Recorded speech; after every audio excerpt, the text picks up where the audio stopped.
Hello, I'm Anirudh, and this is the History Podcast, the Markham Classics History Podcast. I'm a history man. I like history, so I'll start talking about it. So, epic. So early Rome, kind of sketchy. It's based on two sources. Traditional history is written by our man Livy and others several centuries later who are too obscure to be named in this book, and also archaeology, like literally just digging and finding Roman artifacts. And there's a whole bunch of legend, mostly false, like Aeneas, who escaped from the sack of Troy, and apparently went to Carthage, but that never really happened because Troy was destroyed in the 12th or 13th centuries BC. Carthage was only founded in the 8th or 9th, and apparently Aeneas went to Carthage in the 12th century BC, but there was no Carthage to go to. So, so that's all fake, but there might have been elements of truth, because his descendants, Romulus and Remus, were the founders of Rome, and they were raised by wolves, all the crazy stuff that happened with them, but there might have been an element of truth in that. So, the legendary founding of Rome the traditional founding of Rome was in 753 or 754 BC. But that was only the traditional, but the real founding of Rome was not too distant from that date, because it was founded in the 8th century, according to archaeological evidence, I'm pretty sure. Early 8th century BC, it was not early. In the 8th century BC, two existing settlements on two of the hills of Rome combined to form a single village, and that's evidenced by some archaeological evidence, and so that was pretty cool. So, Rome went to war pretty quickly, and it had the four earliest kings of Rome. Yes, Rome did have kings back in this time. The four earliest kings were very sketchy, and they were called shadowy, and nobody really knew who they were. Nobody really knows who they are now. I mean, they don't exist now. Nobody now knows who they were. Yes, that's the correct way to say it. Nobody now knows who they were. And then, according to legend, the fifth king was no longer Roman. He was Etruscan. And the Etruscans gave Rome a lot of stuff. They gave them stone, like the stoneworking knowledge, like tiled roofs, stone foundations. They drained the Forum, which used to be like a lake or a swamp or something, and then made it a forum. They made it a public square. They made it a forum. And then the Etruscans also gave Rome writing, public buildings, new political, social, and military organization. They gave them symbols of power, the fasces, a bundle of rods, which gave their name to fascism. Under the Etruscan kings, Rome also became the leader of a large section of their region, of their region in Italy, extending pretty far.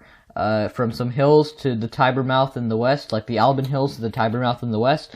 And also, Rome was also a very strategic point for the Etruscans. It offered them they call it a bridging point on the Tiber, which gave Etruscans access to Latium, which was the region that Rome was in, Latium and beyond. Rome never really became an Etruscan city-state, but it took on many Etruscan trappings. So if any of you watch Deep Space Nine, it's kind of like Bajor, or I can't really think of another analogy for now, but basically, watch Deep Space Nine. It's good. You should watch Deep Space Nine. All of you listening, and if it's like Rome was to the Etruscans as Bajor is to the Federation. Anyways, like the evil Federation. Maybe the Cardassians. That makes sense. Also, you should all watch Deep Space Nine. It's a really good show. Anyways, God, I'm trying to think of an analogy. It was in association with them, but it wasn't really an Etruscan city-state. But it did have access to all the resources that the Etruscan collection of city-states had in the north to Rome, and the Etruscans also got access to a lot of areas. Communication was also made a lot easier. Anyways, so the first Etruscan king was Tarquinius Priscus. He was a nice guy, and they were all pretty nice, at least as far as we know.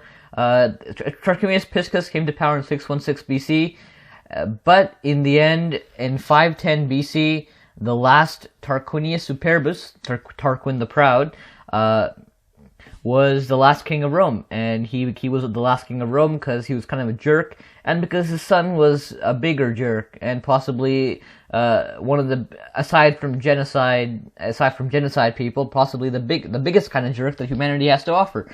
He did a very bad no thing to a noblewoman named Lucretia, Tarquinius Superbus' son, not him, but he covered it up, so he was also kind of bad. I mean, he was very bad. But yeah, so the son of Tarquinius Superbus did a bad no thing to Lucretia, and his name was Sextus, which is very tragically ironic. And so this guy Sextus basically made sure a revolution happened against his dad, and the revolution was led by Lucius Junius Brutus, and you'll recognize that name hopefully because Brutus is the ancestor of another Brutus, and that Brutus is the guy who killed Julius Caesar. This Brutus made the Republic of Rome, basically. The Tarquins were expelled from Rome, Etruscans kicked out, they made their own constitution, power rested in the hands of the Senate, and the Senate gave executive power to a pair of consuls, and this system was called the Roman Republic.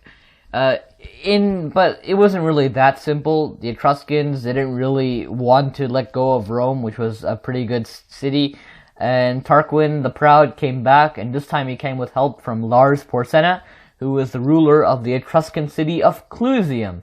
According to Livy, the Romans beat off this attack, but Livy was a liar, and so most likely Porsena did recapture Rome, but he couldn't hold it for long, because those Roman cities were Rome. You notice I said Roman cities. That's because Rome had an alliance of other Latin cities, and they beat back the Etruscans because they hated the Etruscans. And finally, in the major victory at Aricia in 506 BC, they won, and Etruscan cultural influence was still strong, but the Etruscans were gone, and the Latin cities were now independent. Rome still had troubles, though. Aricia did not mark an end to them, since the new constitution was pretty flawed, and they were powerful external enemies, and all the feuding families all the leading families of the Roman Republic hated each other, and they used to fight a lot, and they used their considerable power and influence among the people, called like their subjects were kind of called, not their subjects, but clients were people who were loyal to them because of favors and stuff, and they used that to basically say to the Roman Republic, we don't want to be under you, even though we made you. And the nation was pretty weak, and compounding this was that even the feuding families hated each other, and the peasantry, the plebeians, hated them, and the plebeians wanted rights like human beings, and it was a big struggle, but in the end they did get rights. And it was codified into written law called the 12 Tables, which gave them certain rights. And the plebeians got their own representatives, the tribunes.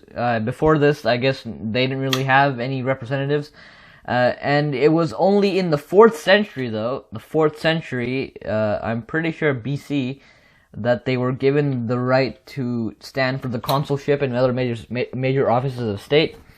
Yeah, I'm pretty sure it was the 4th century, because every date is in BC. Anyways, I mean, for now. In the 5th century BC, Rome was important, but it was not a major regional power, but that tradition came pretty slowly, piece by piece, and they had to go through a lot of wars, like defeating the Aequi and the Volsci, which were tribes, which were peoples, and then, so in those wars, they made their policy of colonization. So Roman citizens used to go and settle on these conquered lands, and that basically started colonization. And yeah, like that's what Roman colonization was. And then the Roman military was to the north of the city. I mean, like Roman military, the first really good success was to the north of the city, where in 396 they captured, after 10 years, between 396 BC, after 10 years they captured Veii, and this was the southernmost of the Etruscan cities and a major metropolis. So it was Rome's equal, and they beat them in equal combat, so I guess they felt really proud of themselves, which they deserve to be. But this was not to last long, since 5 years later they got beaten back by Gauls, or Celts or Gauls. 391 BC, a Celtic warband. Celts were from Central Europe, and they were coming to northern Italy for a while, for like 2 centuries before this. And then 391 BC, a Celtic warband launched a raid deep into Etruria. They returned the next year in even greater strength, defeated Romans at the river Alia, and captured the city. The citadel, they held out for a bit in the citadel, but apparently they couldn't beat them, and the Celts just left with their treasure and their booty to northern Italy, leaving the Romans to pick up the pieces, rebuild the city, and get their pride back. So, sensibly, the first thing they did was to provide Rome with better defenses. They built a wall 6 miles and 10 kilometers long, which was the only city wall that Rome possessed until over 500 years later, the Emperor Aurelian built a new one. But they were kind of still licking their wounds, and it took a few years before they went back to fighting. The Romans had a weird system where they only ever did defensive wars, but they did it kind of like, if you so much as looked in their direction in a hostile way, they called it a defensive war. So in their mind, everything was defensive. But so basically, they were never imperialist. I mean, there's some discussion as to whether they were imperialist or they conquered in self-defense. But the Romans themselves thought everything was in self-defense, and this policy came to a head in 343 when they came into conflict with the Samnites, who were like a powerful tribal confederation who controlled they call it the central backbone of southern Italy. And these wars took place from 343 to 341 BC, which was the first one. It was inconclusive, and it was pretty short. But Romans won in the second and third wars, which are 327 to 304 and 298 to 290 BC. And during the same period, Rome strengthened its hold over Latium, and it went to war again with the Etruscans. The victory in the Third Samnite War made Roman territory go from the Apennine Mountains to the Adriatic Sea, and this made Rome a major regional power. And the Greeks started hating them because of this, and they sent one of their best kings, Epirus. I mean, no, not Epirus. Epirus is a place. Pyrrhus of Epirus, who was the king of Epirus, was an adventurer, and he liked to make war. And he came to he didn't like to make war. He was good at it, and he came to Tarentum in 280 BC with a well-trained army, which included war elephants, the first the Romans had encountered. So imagine this: you've never seen an elephant before, and then suddenly your enemy brings these like tanks with snake noses and spear teeth and big ears, and they attack you with those things. And you still win. That was basically what the Romans did.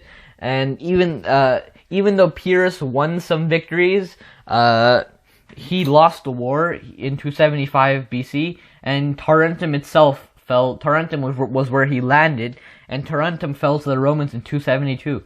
So that's where we get Pyrrhic victory from, or Pyrrhic victory, because his name in English is Pyrrhus, but in Greek it was Pyrrhus, and we'll call him Pyrrhus. Anyways, alright. So now we finally get to Rome being modern-day Italy. It controls everything, either through alliance or just owns it because of conquest. But now, finally, we get to the Punic Wars. And this time, it wasn't just for some small territorial gains in one region. It was for the whole of the western and central Mediterranean, which is like a huge area. So, strike one.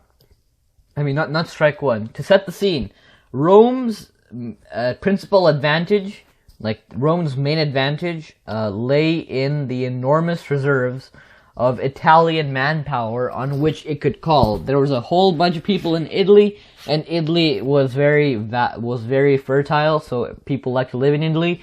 And the Romans had a lot of alliances and just generally people, and they could call on all of them to go fight in a war. Carthage was a maritime power and had a really good fleet, and this fleet was really good, and it owned a lot of stuff, like the entire northwestern coast of Africa, like the entire, all of the west and central coast of Mediterranean Africa, basically. And so now it also had a really good fleet, like I said before, and it had really good trade networks. It had Spain. It had a lot of Spanish territory. Anyways, the First Punic War, 264 to 241 BC, was fought for control of Sicily, which is the island that the boot of Italy, like, quote unquote, kicks. The Carthaginians had held the western end of the island for a long time, and they wanted to conquer the Greek cities of eastern Sicily. Greeks also had some islands on Sicily. This was like one of the golden ages of Greek colonization, but it was really stupid. It was a really small provocation, but like so many wars, it made Rome and Carthage angry at each other again, and it alerted the Carthaginians to the growing threat from Rome. And even though they were pretty good at sea, it was basically fought a lot on sea, Rome won the war, and Sicily became the first Roman province. Sicily became the first Roman overseas territory, and it was a big thing. Fun fact: the Romans literally learned how to build ships in a month, and then they beat the Carthaginians with them. So that's kind of unrelated, like a month or so. I don't really remember, but anyways. The Carthaginians were kind of sad. They didn't want to accept that they lost. So in 218 BC, they struck back in the Second Punic War. Literally, the empire strikes back. And this time, they invaded Italy itself. This was led by Hannibal Barca, one of the greatest commanders literally ever. He beat them super badly at Cannae and Lake Trasimene. But he could not shake Rome's hold on the Italian peninsula, and he was unable to attack the city of Rome itself. In the end, the Romans turntables turned, and they literally invaded Carthage, and Hannibal crossed back to Africa to defend his homeland, but he was defeated at Zama, the final battle of the war, by the great general Scipio Africanus in 202 BC. And the victory over Hannibal removed Carthage as a military threat, but he did not bring the Romans any great measure of peace. Instead, they found themselves embroiled in more wars, and we'll go over that next podcast. So that's pretty much it for now, and yay, epic.